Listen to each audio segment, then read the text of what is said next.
we're at a point where it should be very reasonable for good Canadians, some of the best Canadians, to walk into an embassy and say, I'm here to claim political asylum because I'm being persecuted by a government that's gone completely rogue of human rights and the Constitution. This was an ugly time in Canadian history.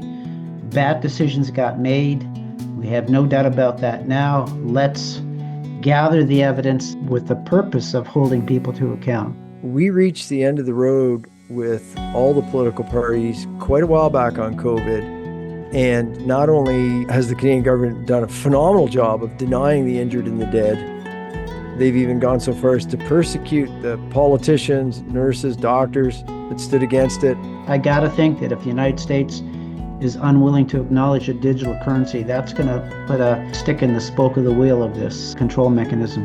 I think we have to figure out, how do we have a different system of governance, because the one we got isn't working.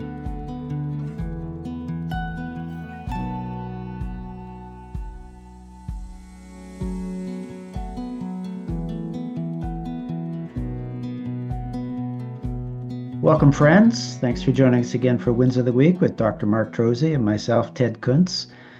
This is Wins of the Week ending July the 11th. Boy, we're halfway through the summer here, Mark, and lots of good things to report this week. What I find interesting is where we have most of our wins, and it seems again this week, most of the wins are in truth bombs. So, but that's my favorite category. Well, Ted, I think if one thing the truth and freedom movement people have gotten extremely good at is telling the truth and not holding back, but still being very polite and cultured and using good linguistics about it.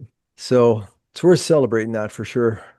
Well, and there's something affirming about seeing truth, because we're surrounded by so much lies and deceptions that when there's some truth there, there's a different frequency to it. It just resonates different. And I think it feeds my soul. And even though the truth can be hard to hear, the fact that you know that you're seeing something clearly, you're seeing through the deception, there's something affirming about that serves me or feeds me. Yeah, I agree, Ted. And something that for me is very important right now, and I think it probably applies to a lot of us, is since the launch of the COVID operation, which really, let's face it, that was the tipping point, as Del Bigtree said, and sparked a lot of activity. And there's still a lot of us, unfortunately, who are spending a fair bit of our conscious energy being really upset by the crazy stuff that we think some people are thinking because the CBC and other propagandists continue to show it. And I know it is true that there are still a lot of people in, various forms of mass psychosis, but I feel that for me, and I think for a lot of us, it's time to stop living there. It's been time for a while. There is a lot of us who make sense. There are a lot of us speaking the truth to the best of our abilities. There are a lot of us who aren't running around injecting ourselves with mRNA, etc. And so we should go ahead and live in the world of us. And instead of being frustrated about crazy thoughts that some people have over there, let's just enjoy being sane together. We'll deal with the issues.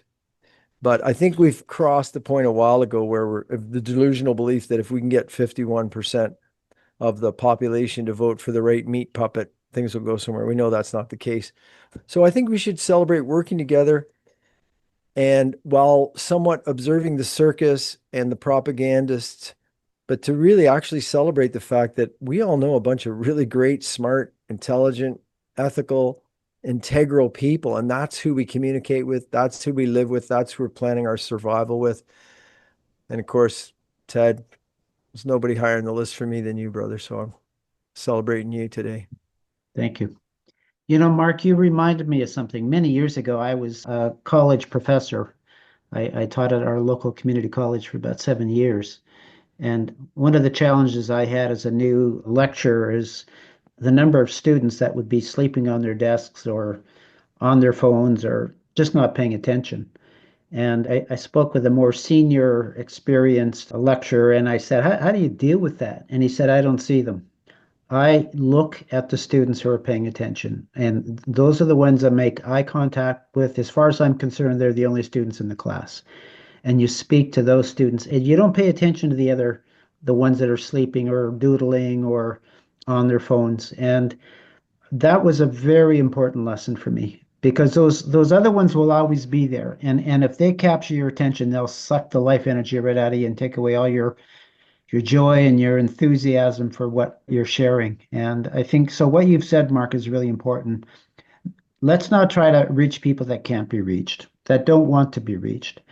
Let's focus our energy on those that are open and eager and curious and critical thinkers. And whether it's 1,000 or 100 or 10 or one, it's not the numbers that count. Yeah. Yeah.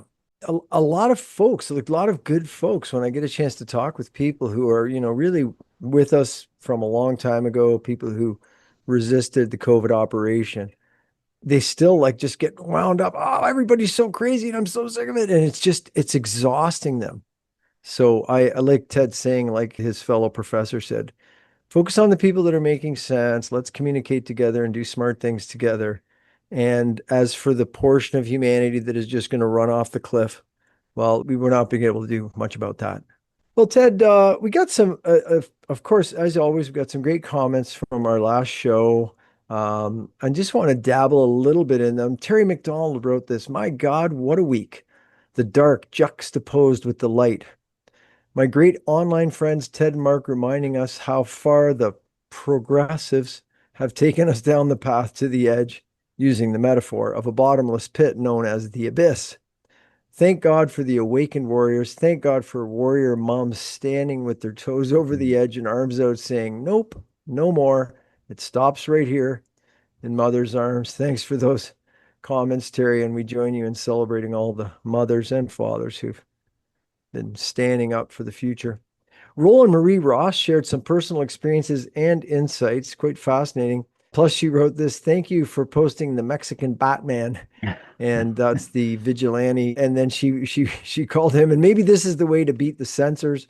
She wrote the word vigil, followed by the word auntie, like your auntie and your uncle. Vigil auntie at its finest. Also, she related a story that and she was commenting on how important it is to actually take action and not accept insanity.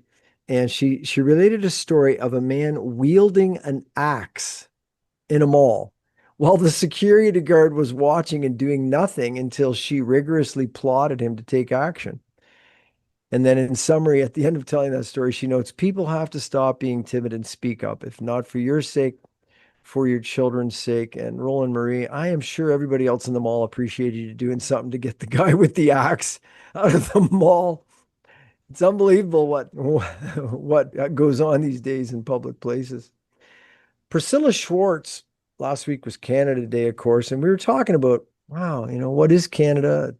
She said, as for celebrating Canada Day, I do not, nor do I ever stand and sing, "Oh Canada." It feels false to do so. It feels like the compelled speech of land acknowledgements, and I'm not doing it. This Canada Day, we were in Mirror, Alberta, having a delicious lunch at the Whistle Stop Cafe with a huge crowd of friends. I would like to be there, wouldn't you, Ted? Yeah, yeah. Folks who aren't from Canada, you may not recognize Whistle Stop Cafe. That was a little cafe in Alberta that kept bringing people together through all the authoritarian lockdowns of COVID. And really, I think that's probably the number one restaurant in Canada that stood up for humanity and our right to congregate. Kathleen Strachan wrote, another amazing wins of the week. So thought provoking on so many levels. You are both such strong leaders for the tsunami of truth. Ooh, like you said, a lot of truth bombs this week. That tsunami's hitting the shore, eh? Thomas Mailer related to your comments, Ted, last week about the strength that comes from having at least one person to stand with you. And you spoke about your wonderful wife and your brother. And Thomas relates, and he paid some dear honor to his beloved Charlene as his pillar of support and strength. And Thomas, you've inspired the song of the week we'll come to later, which I'm going to dedicate out to everybody. We'll find somebody or something or your Lord Jesus to think about in this song. Cheryl Larson, we'd asked Cheryl, she talked about a recipe for a natural sunscreen that she uses. And so she did. She shared the recipe, but she gave credit to the coconut mama and she shared a link. And folks, if you're looking to make some of your own natural sunscreen that won't give you ovarian cancer, but just to help you if you're getting too much sun, although remember, sun is good. She said if you mix a half a cup of virgin coconut oil, 2 tablespoons of non-nano zinc oxide powder, 1 tablespoon of red raspberry seed oil with the option of some essential oils, 10 drops of those. As she said, you whip the coconut oil up in a mixer or food processor, carefully add zinc oxide. You don't want to inhale it. Red raspberry seed oil and essential oils. Once the oils and zinc oxide are mixed, pour them into a small container, and voila, you have your own homemade, affordable, non-toxic sunscreen. Thanks for that one, Cheryl. And a couple last comments from last week. John Alton asked a great question. He said, why is Helen Grews persecuted for investigating dramatic rises in infant deaths following the COVID-19 jab rollout, while those responsible, such as medical health officers, are completely ignoring the deaths? And plus, he recommended folks watch Aaron Seery's speech at the Kennedy Center, which was fabulous, and we'll keep the link below for that, which can be found on the Highwire. And lastly, Deborah Marie Sacco, shared some important insights and resources about data centers and other ideas about their purpose. And also, Deborah encouraged me to look into the healing effects of saffron on the eyes. And I'm definitely going to do that. Thanks so much for the tips on that, Deborah Marie. Well, Ted, you got some highlights of the week to share. So what are some of the highlights of what's been happening in the Truth and Freedom movement? Well, one is that there's been a number of screenings of the documentary Silencing Detective Grews taking place across Canada, so I'm thrilled to see that happening. And we got a nice boost from Steve Kirsch, who posted on his X account. He said, "This is one of the most powerful videos I've watched this year. It explains how Canadian officials destroyed the career of an honest police officer, Helen Grews, investigating the increase in sudden infant deaths after the COVID vaccine rollout." So thanks to Steve Kirsch for bringing awareness to Helen Grews and to the documentary. We announced this week the National Citizens Inquiry that will be hosting another round of hearings. This time it's going to be in High River, Alberta, and the dates are August the 18th to the 20th. This will be the last round of hearings on the question, are farmers safe in Canada and is there food safe in Canada? And we're already making plans for the next set of hearings, which will likely be in mid-November, and on a topic that I think will resonate with every Canadian across this country, but I'm going to save that announcement for closer to the date. And finally, just in my own little world here that I'm working in, is Vaccine Choice Canada is finalizing the extended version of our latest book, which is called Dare to Question, A Young Adult's Guide to Vaccination. So we're targeting young adults ages 16 to 25 because they are being inundated with lots of lies and deception about vaccine safety and efficacy. This book is our longest one to date. It's about 160 pages long. And in addition to explaining all of the concerns about the various vaccines that are being pushed onto our young adults, it actually talks about career choices and the kind of career choices, particularly the medical profession, that will take away your right to bodily sovereignty if that's a profession you decide to be a part of. And we think young people need to have some understanding about the vaccine mandates that are imposed upon various professions before they walk down that path. So I expect that book will be available on our e-store, which is uptoeveryone.com, probably in the next week or two. The condensed version, which is about 60 pages, is available, but this is a very detailed extended version. One of the things that we did is we contacted about 15 universities and colleges across Canada, asked them about their vaccine requirements, and it's pretty enlightening and disturbing to see what the answer to that is, Mark. Ted, that's a super important front to be tackling, and I'm grateful to everybody at Vaccine Choice Canada for doing that. The evidence is overwhelming. The mountain of evidence was more than adequate 3 years ago. And yet, a lot of our young people were forcibly injected with the COVID genetic bioweapon to continue their grades. Others, I'm thankful to God, like my kids stepped back and took some of the abuse and the ripoff from the university without being poisoned. Some of their friends, have some major health issues now, including, dramatic autoimmune diseases. So, folks, I think you got young people in your world, maybe pop over to uptoeveryone.com. I'm sure you can find it through Vaccine Choice Canada site as well, but uptoeveryone.com is where you can get great books from Vaccine Choice Canada, including this new Young Adults Guide expanded version. So thanks so much for that, Ted. Thanks, Mark. Well, we're going to have to get down to the winning now, eh, Ted? Yep. Well, our first win here is in the political category. Mickey Willis wrote this. He wrote, right now, a law enforcement agency can scan your face in a public space without a warrant. They can read your license plate. They can buy your location history, your browsing records, and your communication patterns from a data broker without a court order. However, in April, two separate bills landed in Congress from very different directions. Thomas Massey and Lauren Boebert introduced the Surveillance Accountability Act, requiring warrants for facial recognition, license plate reader access, and all government data broker purchases.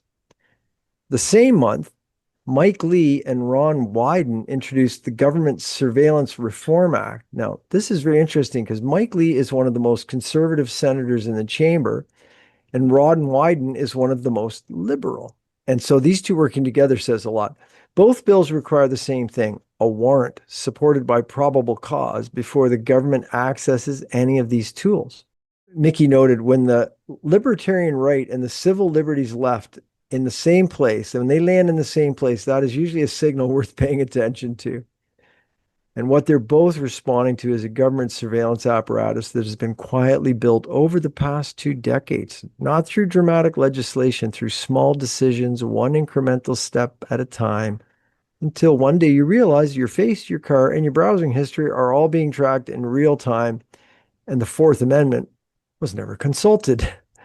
Great thoughts from Mickey, eh, Ted?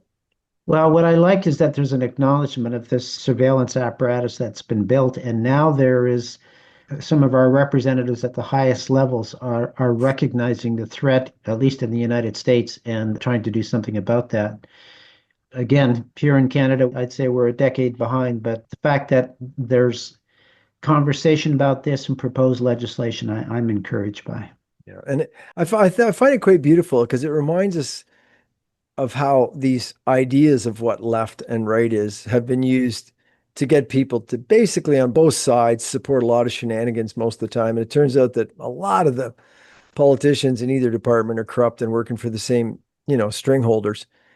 But when you see something like this, it makes me go, hey, here's someone who I would predict is a very legitimate libertarian and someone who's a very legitimate civil liberties person. And these two things are not really diametrical opposite ends Right. of poles, right? The reality is that, when you get the legitimate, non-corrupt people working together, there's so much room to work together and learn from each other. So I'm glad to see that moving ahead. And it looks like a little bit of human rights and the Fourth Amendment being held together south of the border and I guess reinstituted because it sounds like it doesn't exist at the moment, but they're working on it. Yeah. We got some news from one of Canada's great heroes. What's happening with Tamara Leach? Yeah, I thought this was a great message from Tamara this week. She said, on Saturday, I was invited to the official residence of the American ambassador to Canada to celebrate 250 years of American independence. And she goes on to say, what a change from how I was treated in Ottawa during the truckers' convoy, arrested, jailed, and prosecuted just for peacefully protesting against the Liberal government. I even had a few minutes to speak with the ambassador himself and to thank him personally for the support he and so many Americans showed during the Freedom Convoy. That conversation meant a great deal to me. And there's actually a link there, Mark, where you can watch the thank you message that Tamara put out. So pretty interesting that this, and we'll talk about it later when we get down to some of the legal actions, is, Tamara and Chris Barber are still being persecuted by the Ontario government, federal government. And yet the American ambassador to Canada is inviting Tamara to his American independence celebration. What a contrast. Yeah, it is. And it's really putting Tamara Leach in that position of someone like Nelson Mandela, right? Persecuted, imprisoned in their own country, potentially for just doing the right thing, and yet honored and elevated around the world. So I think she should be proud of all of it, and we're certainly proud of her. And Mark, I just Well, want to mhm. acknowledge her probation officer because Tamara and Chris both, they have to ask permission because they're still under house arrest. Every time they leave, they have to ask for permission. And clearly, the probation officer gave permission for this to happen. So I think that needs an acknowledgement as well. Yeah. Yeah. God bless that officer. Well, here's something. Commodity Future Trading Commission Chairman Michael Selig declared on July the 8th that the United States will not launch a central bank digital currency. Big news. Pointing to two formal instruments blocking its development. And the first is an executive order President Trump signed on January 25th, 2025, 1 week into his term. And the other is a policy report from the president's working group on digital assets markets, on which Selig serves. And Selig said that the prior administration had actively pursued a digital dollar and that the current administration had to reverse those efforts upon taking office. So the chairman framed his opposition around what he called the danger of a CBDC poses to everyday Americans, specifically the risk of government monitoring and censorships of individual financial transactions. The working group report states it is official administration policy to prevent a CBDC from coming to fruition. Wow. Under our watch, he said there will never be a US CBDC. And that's what he wrote on X. Ted, that is a strong and profound statement on the right side of history. What are your thoughts? Well, that's pretty encouraging. One is it's an acknowledgement that the danger of the central bank digital currency is the monitoring and censorship capability. And two is that this took some effort to reverse the previous administration's efforts to impose digital currency. So I just want to acknowledge this announcement and this commitment. And again, we're not seeing that kind of effort on this side of the border. We're seeing movement towards a digital currency. But I got to think that if the United States is unwilling to acknowledge a digital currency, that's going to put a stick in the spoke of the wheel of this control mechanism. Yeah. And, to Canadians' credit, many will join me perhaps in the opinion that Biden was an unelected president who put a lot of these things in place. And it's my opinion that Mark Carney is an unelected prime minister putting all these things in place. So it should be no surprise. I wanted to ask Ronald Reagan to kind of come back from the dead briefly and comment on this issue of, what do you think when the government shows up? Isn't that the people you trust? So here's a comment from a former president of the United States. I think you all know that I've always felt the 9 most terrifying words in the English language are, I'm from the government and I'm here to help. That's a great message from Reagan. Yeah, well said. And who would know better than a guy who at the time was the president? Yeah. Well, what do we got coming out of Ontario? Well, Roman Baber, he's blasting the Liberal government over a proposal that would see Canadians subject to lawsuits for allegedly spreading misinformation. And he's calling it a direct threat to free expression. And he's referring specifically to a March the 31st memo that says the government would monitor, in the words of the government document, false or misleading information, with officials assessing whether posts are inaccurate or out of context before seeking senior approval for punitive action. And they say that this will enable the department to proactively address false and misleading information. I think this is thought crime that they're getting into here. Oh, yeah. Baber called on Industry Minister Melanie Joly to release an unredacted copy of the memo that's in question here. He said, I also ask that you publicly reject the strategy proposed in the memo. Many law abiding Canadians seek confirmation that the Liberal government will not put them in legal jeopardy for exercising their right to free speech. Apparently, Blacklock's reporter obtained a heavily redacted copy of the memo, and it shows industry department is considering legal action against social media users accused of spreading false and misleading information, though it provides no details on what that action would entail. And of course, this contrasts with the Liberal Party's earlier stance where they said that the rights and freedoms that individuals have offline must also be protected online. The memo also acknowledged pushback from critics, suggesting that the proposal, if implemented, could backfire. Yeah, I think that's an understatement. I think if the liberals persist, they're going to get a lot of statements directed their way that are not false or misleading. Yeah. Well, I mean, putting it in context as well, Ted, I mean, what do we know from the Helen Grews case? That there is no policing in Canada, that it's completely become a political weapon. Right. So I don't think I have any delusions that if the illegitimate liberal government puts this in place, that it's going to be, it's going to be honestly applied. But wouldn't that be amazing? I mean, talk about a backfire. For instance, let's think about dangerous, false, or misleading information. What about this one? This genetic bioweapon is a safe and effective vaccine. Boy, that's a big one. That hurt a lot of people. So they'd be the first ones roped up. I could think of quite a few. Maybe the climate change guys would have trouble, but How I, about 215 graves in Kamloops? Do you think that qualifies for false and misleading information? yes, yes. And the $14 million shovel that we haven't got enough money to buy yet to dig them up and prove it. I just wanted to pay a little credit to Roman Babar. A lot of folks know who Roman Babar is, but he really stands as a principled defender of liberty against the government overreach during the COVID era in my home Yeah. province of Ontario. He was a member of the Ontario Progressive Conservative Party caucus until January 15th, 2021, when Premier, forgive me, I have trouble keeping things down when I read this name, Premier Doug Ford removed him from caucus over his opposition to provinces' lockdown and restrictions and all the other abuse of the population during the COVID-19 scamdemic in Ontario.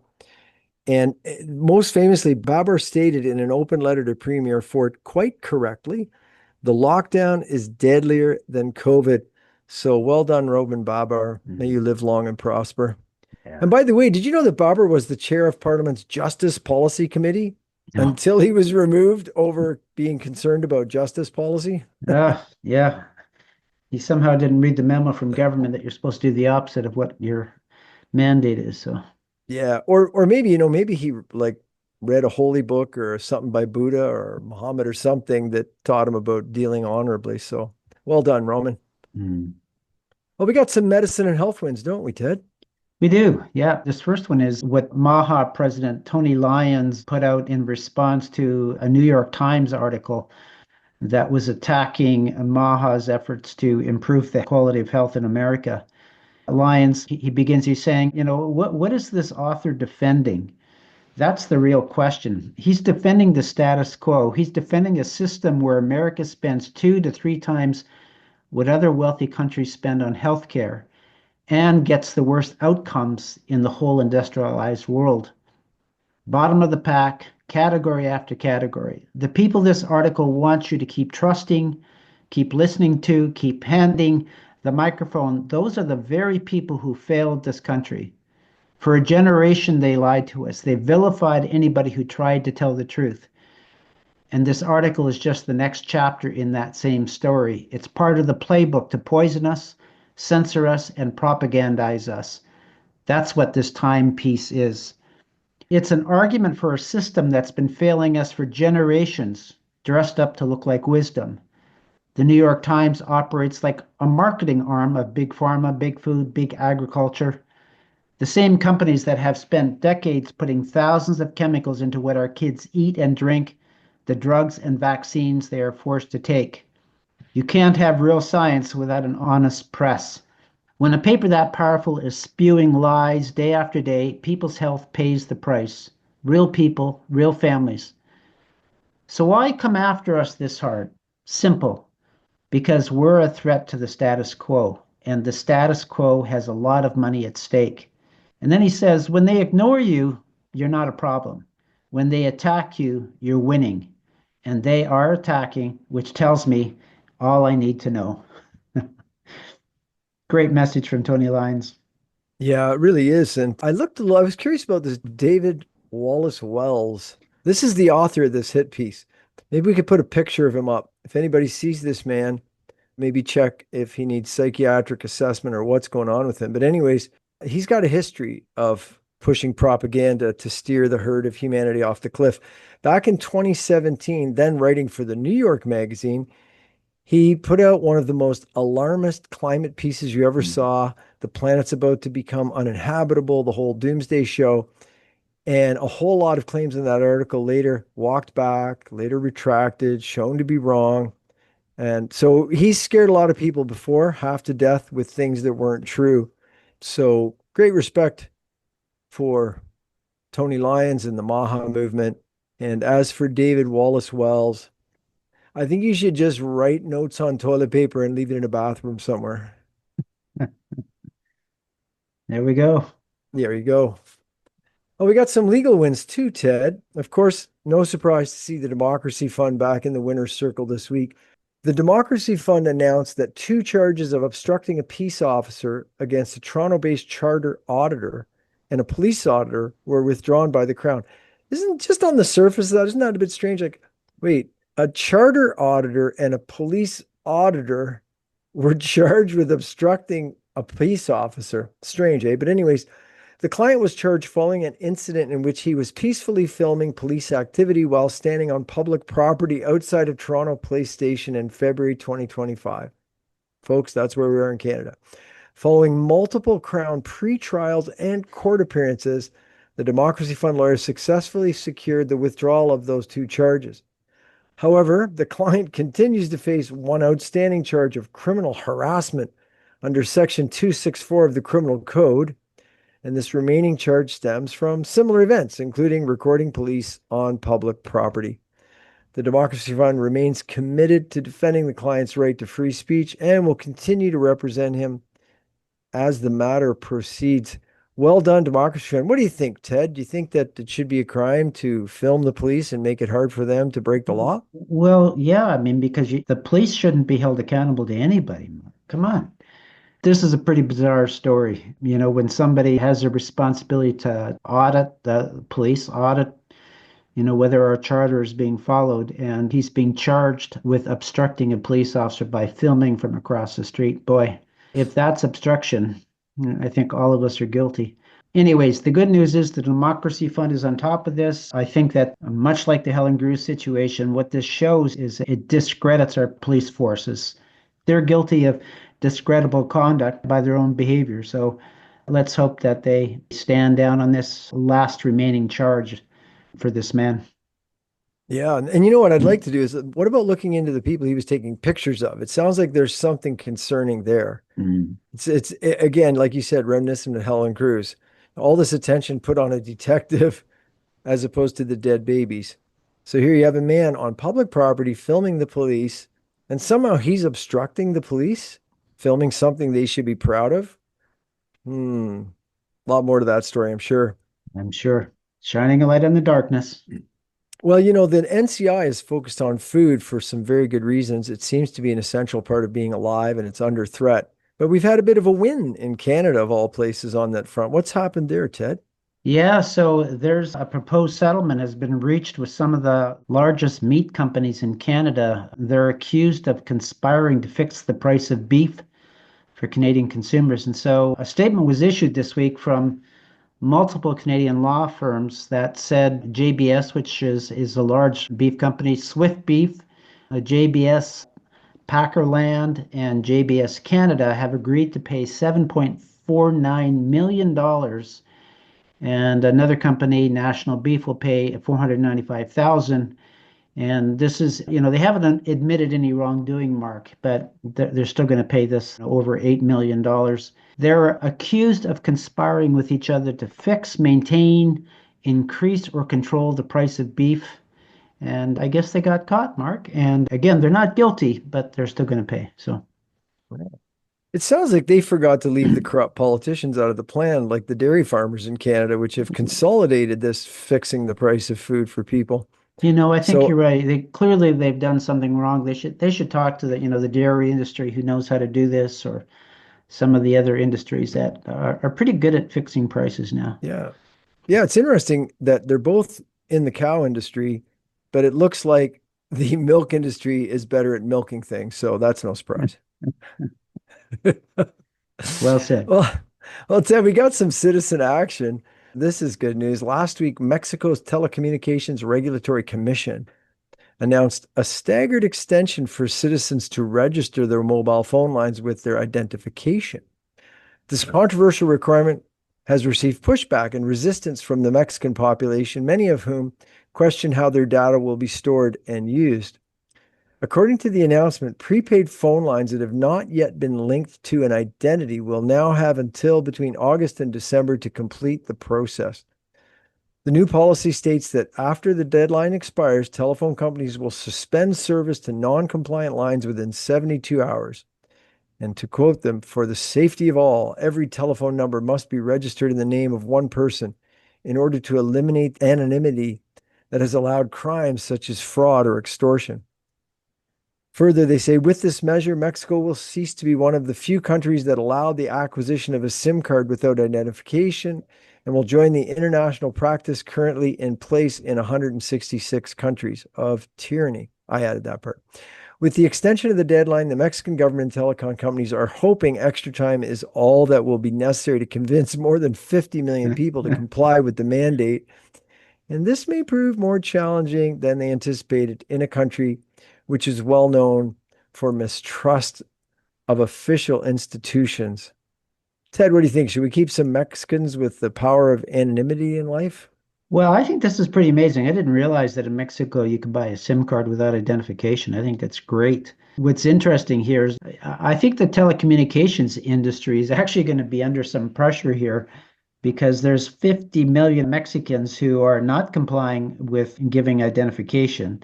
And they're supposed to, by the end of the year, cut all of these people off. I can't imagine the telecommunication industry canceling the contracts with 50 million people. That's a lot of money they're going to lose. So it'll be interesting to see how this one plays out. I love that there are 50 million people standing up to this kind of tyranny. That's encouraging. Yeah. Well, speaking of people standing up to tyranny, we had some excitement in a Metropolitan Planning Commission out of Nashville, Tennessee. Ted, what happened there? Yeah, so there's conversations happening down there about announcing or the construction of data centers. We're having that same issue here in Canada, particularly in Alberta. I guess the people down there are not having it. It says that they lined up for as long as 5 hours for their chance to address the commission who's considering this application. People stayed in line so that they could express their displeasure. And they're talking about everything from noise, heat, water consumption, water contamination, air pollution, energy consumption, et cetera, et cetera. The very first speaker started off the evening with saying that he's threatening the removal of every elected official in the country who supports data centers. And the other interesting comment in this article, it says that many of the speakers noted that this was their first time coming to a public meeting to discuss policy. So people are standing up at least in Nashville, Tennessee, against these data centers. And I'm encouraged by that. Mark, I don't know what your thoughts are about this, but I find the explosion of data centers very, very interesting. And what I don't understand is the demand for this kind of data processing. Also, the use of water, I think, is very curious, and the amount of electricity that this will consume. And it makes me think that the data centers are a cover for something else, Mark. I don't know what to make of it. Well, Ted, you raised a very good point. I'm going to recommend folks to the Hakeem Anwar interview I did about data centers and look at some of the resources. People can look at how fast these things are growing and how massive some of them are. But you pointed out something in conversation, Ted, which is they use water to cool the data centers. Now, this is a technical issue. Maybe some of our engineering types out there can write in the comments and correct me or support me in this thought that actually you raised, Ted, which is why do they have to just keep using fresh water to cool the data center? So why do they have to fill it with water, put all kinds of toxins in that water to prevent rusting and corrosion, all that, and then dump it into the river and then fill it up again with another 2.5 million gallons a day for some of these things? You raised a good point. Like, can't you circulate it? So I was wondering if such a technology exists. And then I noticed cars for a long time have had a thing called a radiator. And the coolant goes through the motor, which gets pretty hot with all that fire in there. Then it goes through the radiator and it cools off and it goes back through the motor.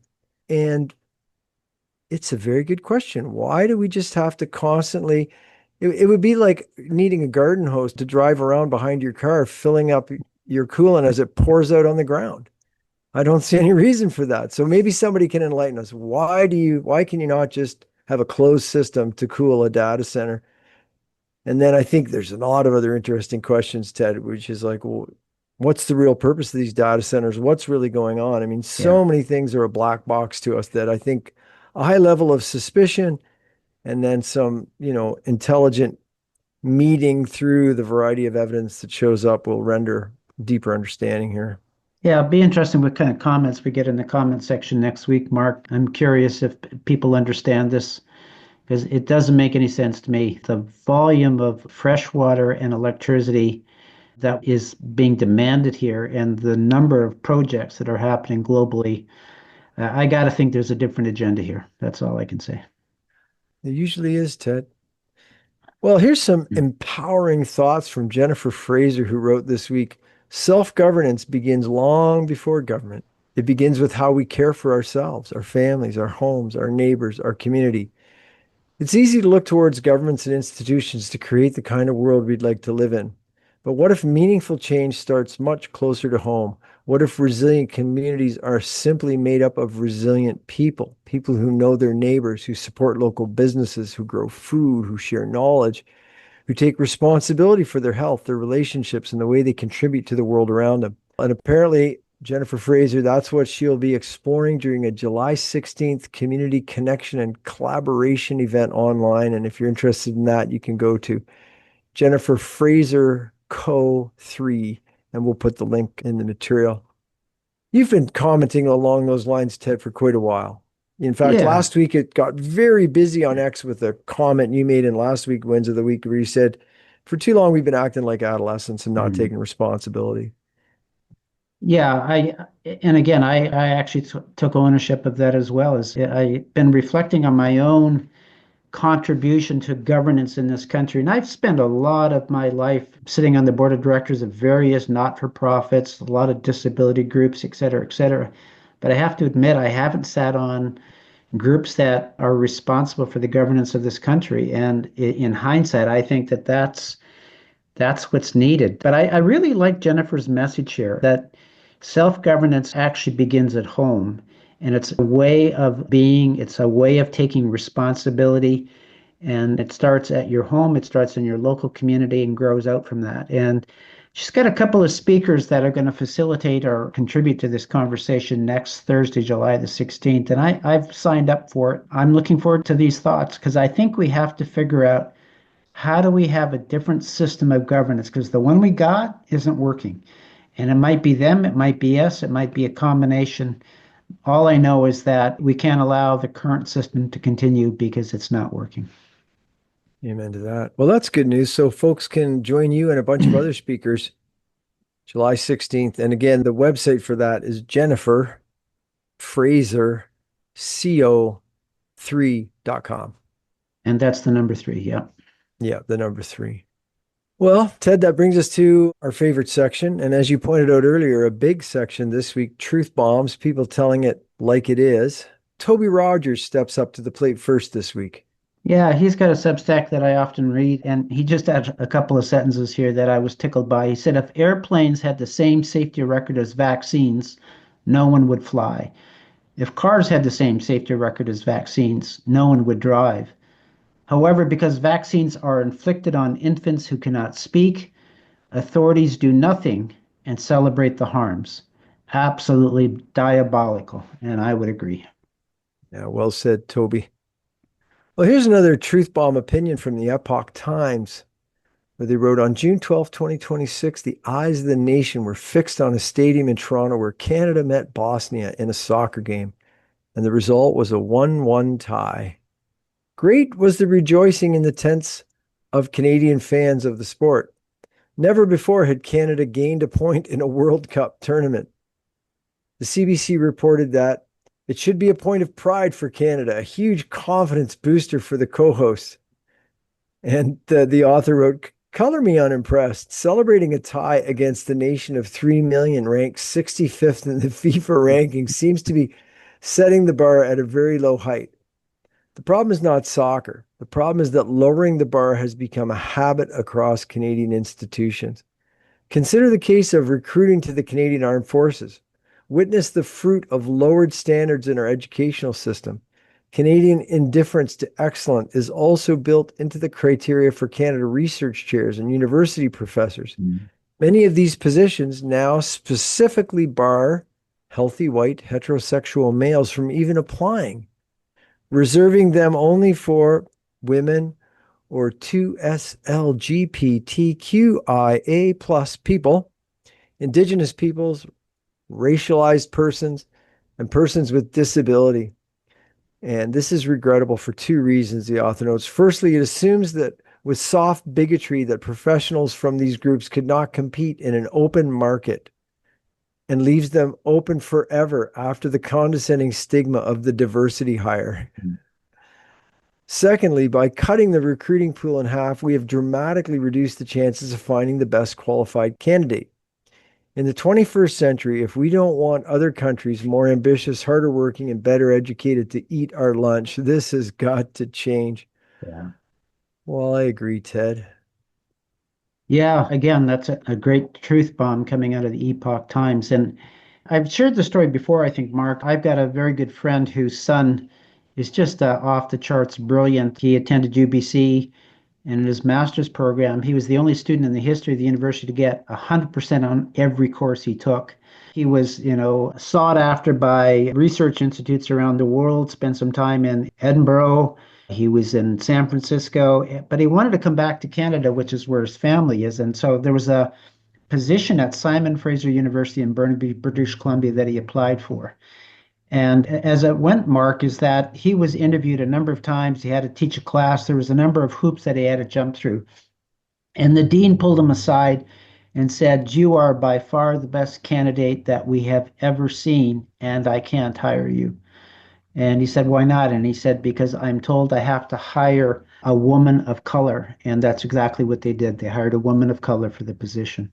And they didn't hire the best person. I think it's a loss for the university. It's a loss for this young man who is so bright. It's a loss for Canada. And that's the kind of situation we're in this country today. Yeah, it's a recipe for disaster.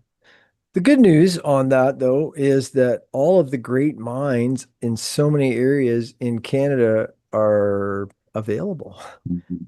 And I already see it happening a little bit in the medical tier, but smart companies, smart states, smart countries are going to go ahead and take all our best Yep. and put them to good work and do amazing things. So it's sad for Canadians, though, to be stripped of the best. There's a brain drain happening in this country. The best and the brightest are leaving Canada. And so that's a controlled demolition, Mark. And I got to think that it's by intention. It's not an accident. But the good news is other places will thrive, and then Canada can't compete, and it will either figure out what's wrong or it won't last. Let's put it that way. Yeah.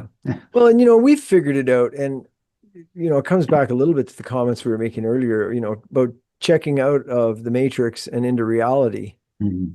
And so I think people need to start thinking in terms of positions within the new society rather than the old positions in the old society. For instance, I think about Helen Grews. Okay, so they've destroyed her old career, but they've destroyed policing. It doesn't exist. It's just a political weapon against innocent people now. So she wouldn't want to work there anyways, right? Right. But at the same time, what if is anybody out there looking for a really good detective? Mhm. Whether for your state or country, or whether you're looking for a private investigator or something, there's the detective with the most credentials in the country. Yeah. And so I think we need to think outside of their box and live in our temple. That's where I'm headed.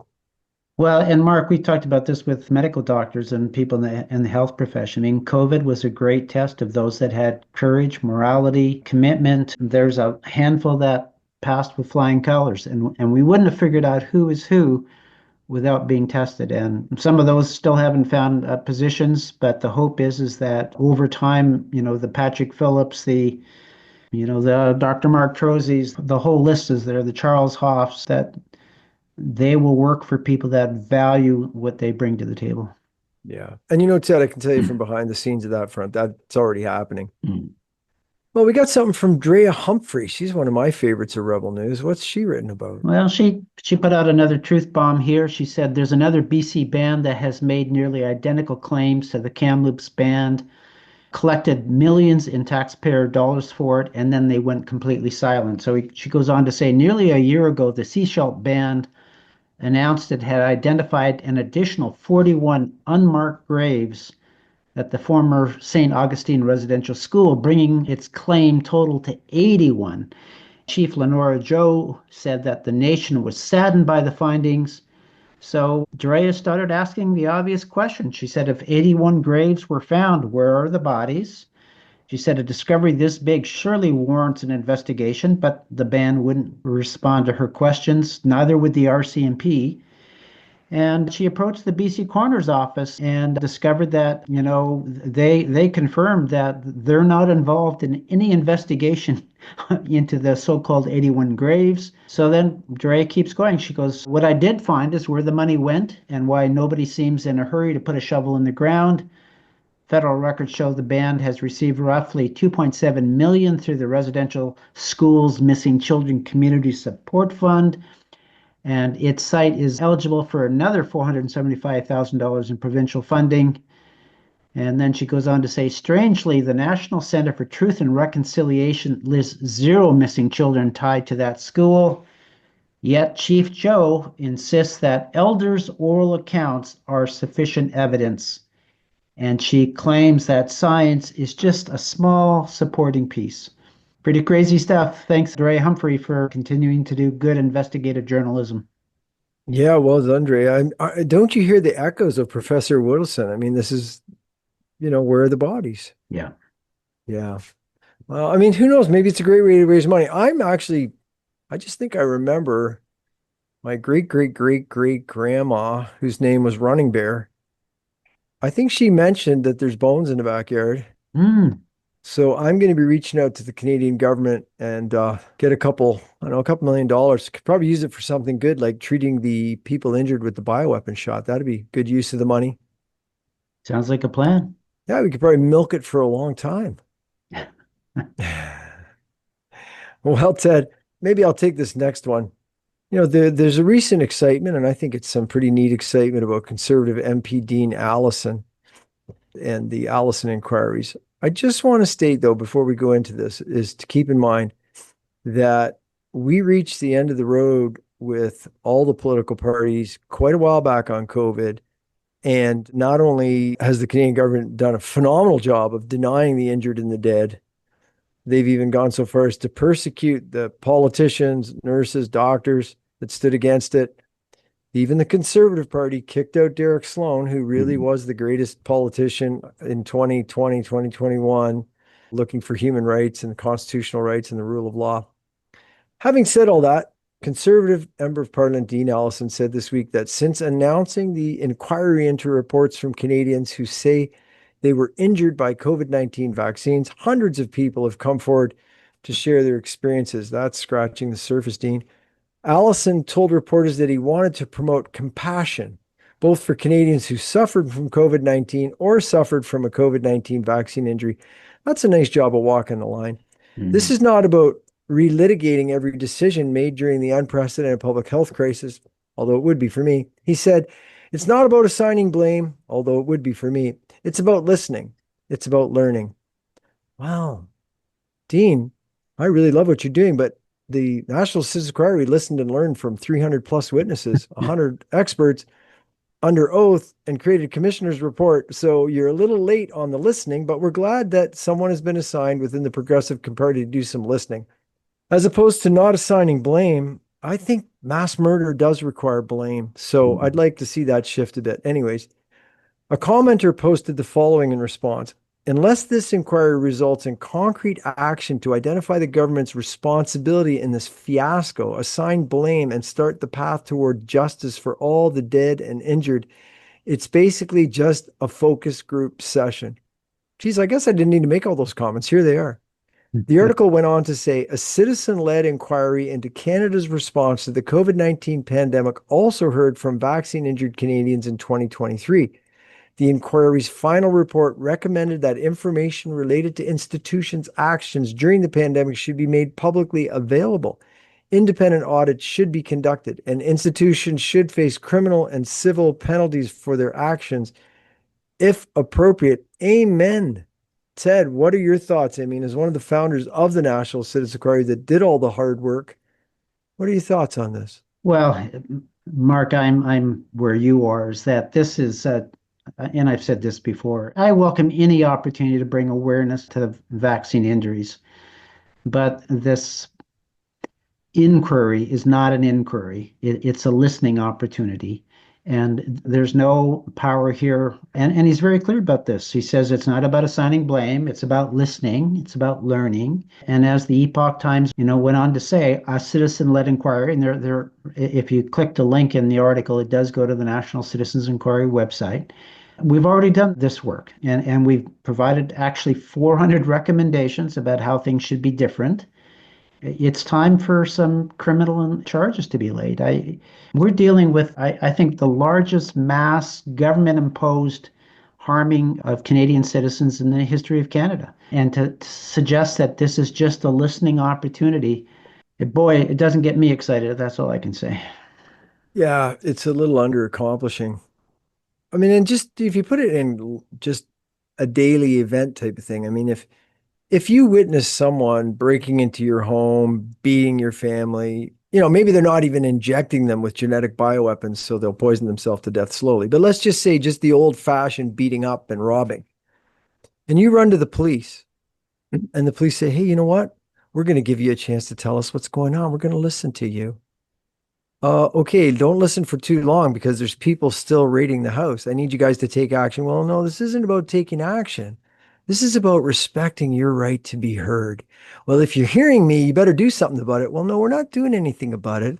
We're just it's a bit of a circular argument at some point. So I don't mean to be negative about it. I think it's a good thing, but it's a bad thing if it takes our eye off the real birdie or takes our eye off everything that's already been done and has us strip back down to the ground level and say, hey, let's start listening to people. It's been done in detail. Or pretends that something is going to come of this when the terms of reference are very clear that they're not even allowed to ask questions about who's responsible or any of that. This is an inadequate response by, in my view, the Conservative Party of Canada. Yeah. If they were serious about honoring and recognizing vaccine injury and the harms from the COVID-19 mandates imposed by government, they should be very clear. This was an ugly time in Canadian history. Bad decisions got made.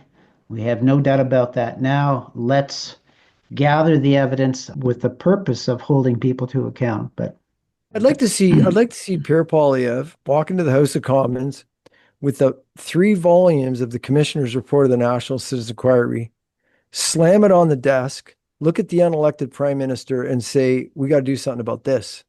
exactly. That would be real action. And if anyone's able to get this message to Pierre, that's really what it's going to take Yep.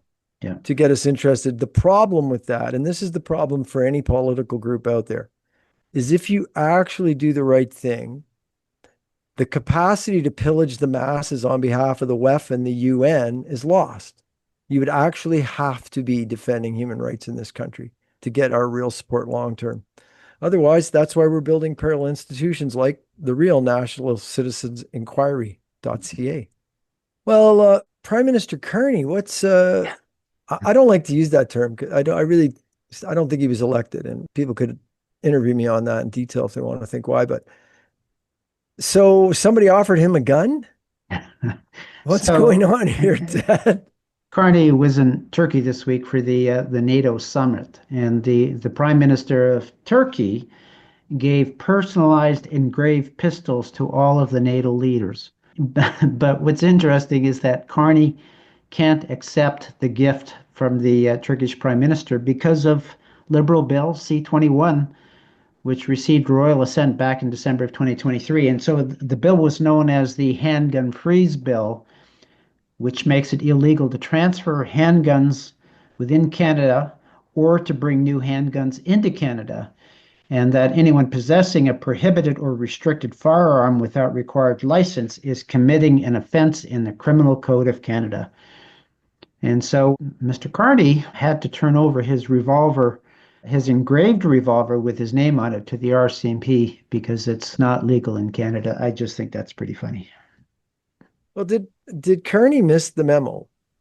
Kearney, you guys have already taken over the police. It's all politicized. Helen Grews can't even investigate dead babies. So if you don't order them to abuse you, they're not going to. You could probably get away with carrying a machine gun around as long as the police are meat puppets ruled by the government to enforce political agendas. And the other thing is, Mark Carney is not using his skill set that we know he has, the capacity to shuffle millions and hundreds of millions of dollars around, popping up here, popping there. Surely you can move a few handguns around. I mean, your skill set at, moving things is exceptional. So maybe he's just afraid of guns, doesn't know which end to hold on to. Forgive me for lacking respect for some people. Yes, yes. Well, we got more news from Tamara Litch. What's happening there? Well, the Crown's appealing the sentencing decision for Tamara Leach and Chris Barber. So they're taking them back to court. And so Tamara wrote that, she said her sentence will be finally served on January the 21st, 2027. That's the end of the house arrest. And I can't remember what other restrictions she has. Oh, I know she's got 11 to 7 o'clock in the morning curfew where she has to be at home. And she said, I'm a grandmother. I'm at home in bed. Anyways, but she says, even though she'll have completed her sentence by January of 2027, the Crown is coming back and they want to start this process all over again. She said, by the time this case is over, if it truly is, in her own words, the prosecution will have cost Ontario taxpayers around $15 million. The prosecution is looking to request a 7-year jail time for her and 8 years for Chris Barber. They claim that they should be found guilty of intimidation for their role in the protest. Leach describes this as the longest mischief trial in the history of Canada for her role in a peaceful and a polite protest, the most peaceful and polite protest of all times. Anyways, she calls it out pretty good. I'm really enjoying Tamara's coverage with Rebel News. It feels like she's been given a louder voice than she had even before, thanks to Rebel News. And she's just, again, shining a light on the darkness with Crown in Ontario. Yeah. Well, and it's hard for people to maybe wrap their head around the courage that it takes to do what she's doing and what Chris Barber are doing. Because, I mean, these people are serious about locking them up. She's already been led around in shackles. Yeah. And I wonder, I would have suggested Tamara that when she was invited to meet with the ambassador of the United States to bring a suitcase and claim political asylum. And I think we're at that point where it's legitimate. It's never happened in history. There is one application in the US right now, but we're at a point where it should be very reasonable for good Canadians, some of the best Canadians, to walk into an embassy and say, I'm here to claim political asylum because I'm being persecuted by a government that's gone completely rogue of human rights and the Constitution. So, Yeah. well, we got something going on with Parks Canada facing criticism after an internal report described national parks as a beautiful place to take your family. No, as a way to save the environment and give wildlife, flora, and fauna a place to live. No, it turns out that this internal report described national parks as a colonial injustice. The Parks Canada report, titled Evaluation of the Indigenous Guardians Initiative Internal Review, states national parks displaced Indigenous people and barred them from traditional lands. It was quietly released June 22nd, according to Blacklock's reporter. Management admitted to withholding the unsigned report for 2 years, and conservative heritage critic Rachel Thomas called the designation insane in a post on X Thursday. She noted, instead of celebrating Canada's natural beauty and history, Parks Canada is reviewing heritage sites through an ideologic lens. Strange ideals that they have, that is. She added that Canadians are proud of the country's national parks and historic sites. They should be protected, preserved, and celebrated, not treated as something to be ashamed of. I don't know, Ted, what do you think? Should we be ashamed of the trees and the rivers and clean places with Squirrels? I gotta think that this was a DEI hire at Parks Canada or something. Like it's hard to understand. I mean, look at the title of this report, Evaluation of the Indigenous Guardians Initiative Internal Review. You know, this whole colonial injustice nonsense is really starting to wear thin. I think Canada is a beautiful place. We have abundant national parks. I think we're an envy of the world because of that. And so for Parks Canada, even in an internal report to make these kinds of claims just tells me there's something wrong with the hiring protocols happening within our government. I don't know how much more bizarre to get. So again, they're exposing themselves. They somehow, what tells me that they recognize there's something wrong with this report is it was unsigned. Clearly, somebody isn't proud to sign this document. Well, they could have the police arrest anyone who tries to take a picture of them on public property as well. Well, that's true. That's incredible, incredible nonsense. Well, you've added a special category today called Please Say It Isn't True. Ted, please Well, say it isn't true. What are we hoping is not true? I mean, I came across this article. It was in Juno News again, and I just thought, okay, I think we need a new category for our wins of the week, and so came up with Please Say It Isn't True. So apparently, Juno News has revealed that a BC Teachers Union, this is the union for teachers from kindergarten to grade 12, they sent out a calendar which features, you know, the dates of the year that need to be acknowledged. And in that calendar, Canada Day, you know, July 1st is not named Canada Day. They have named it Land Back Day.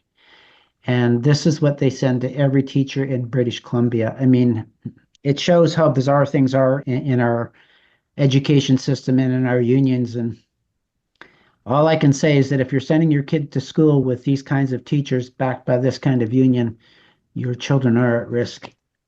Yeah. And Ted, I think a lot of these teachers are naive and, you know, their paycheck depends on them adopting and embracing and proselytizing these radical agendas. And it has for a long time. You know, teachers didn't get there overnight, just like doctors. It wasn't overnight where you went from the physicians of the late 1800s to doctors that would inject people with a genetic bioweapon, say it's safe and effective, and call anyone else. Like that's a process that takes time. And so to these teachers, I think at some level, in addition to doing what they have to do to keep their money and get along, I think they're trying to be, you know, virtuous. Mm-hmm. But I think they're really missing the point. And when one looks at what's happening with Carney and the hijacking of the old corporation of Canada, et cetera, and you have to think, what do they really want? I put a lot of thought in this recently in a conversation. A lot of people think, well, without us to work in the factories, you know, they're going to be in trouble. No, I don't think they want us working in factories. I don't think they want us at all. I think what they want is a massive landmass, more than half of the freshwater lakes in the world, minerals, resources. That's what they want. And it's always been that way. Genghis Khan didn't go in because he wanted to help the community. He killed them and submitted them to make it his. And so the idea that this agenda coming out of the UN and WEF is really about giving the land back to all the indigenous people in the world is a very naive misunderstanding of how we're being manipulated. So, you know, let's hope maybe some of those British, I've never done it myself because I seem to be already able to think pretty clearly, but maybe we should have a big ayahuasca retreat for British Columbia's teachers so they could have a bit of an awakening. I'm not experienced with it, so I wouldn't take that as a prescription from me, but it's a thought because we got to come up with something better than what they're doing. Well, Ted, that's the end of this week's list. Yeah. We've been neglecting to ask people to please click the like button. So folks, please click the like button and share the wins of the week with somebody else. We're very grateful for everyone that follows this, wherever you're following it. Grateful for everyone that subscribes. We're grateful for those of you who can choose a paid subscription or make a donation. You can be sure that we are not getting any help from the money being stolen by your taxes to try to do everything we can to help move things in a good direction. Ted, we were talking about Song of the Week, and we got something different to finish up this week. And it goes back, remember at the beginning, we talked about Tom Mailer's comment. And, we talked about how last week you said, just how much Darlene, gives you the stability and the backing to really move forward as an ethical and honest, clear-minded person. And in Tom's case, Charlene, an anchor for him. And so I want to play a love song for a change today. And this song has been coming to mind for a while because this will remind us of the real nature of humans and the real nature of us. It's not transgender, not Epstein Island, not hatred between men and women, but the real foundation of society is love. Mm-hmm. And I thought that this song by the Carpenters, going way back to when I was a little guy, is just a beautiful celebration of what it is to love someone and to be loved and how much light that brings to your life. And so everybody, I hope you enjoy this song and embrace the people you love in your life, the things you love in your life.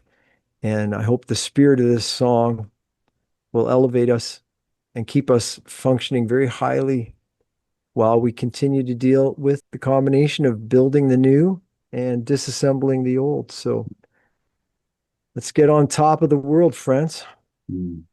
Yeah, it's a nice honoring of those people in our lives that have our back and honor us for the work that we're doing. And I know it helps you, it helps me. I know it helps Tom. Yeah. Awesome. Have a great week, folks. Thanks, we'll see everybody. You again next week. Thanks for joining us. Till then. Here's a song that Richard wrote with John Bettis. I think it was about 2 years ago, and it's on our singles album, 1969 to 1973, and it's called Top of the World.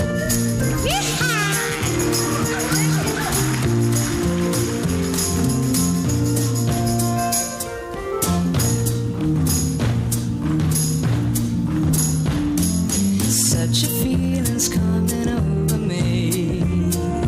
There is wonder in most everything I see.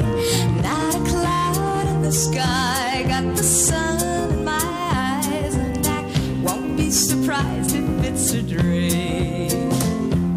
Everything I want the world to be is now coming true, especially for me. And the reason is clear, it's because you are here. You're the nearest thing to heaven that I've seen.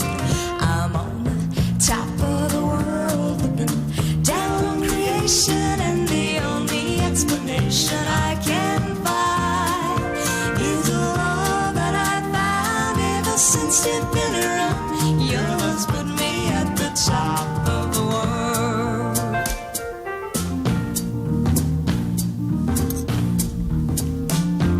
Something in the wind has learned my name, and it's telling me that things are not the same. In the leaves of the trees and the touch of the breeze, there's a pleasing sense of happiness for me. There is only one wish on my mind. When this day is through, I hope that I will find that tomorrow will be just the same for you and me. All I need will be mine if you are here. I'm on the top of the world, looking down on creation, and the only explanation I can find is the love that I found ever since you've been around. Your love's put me at the top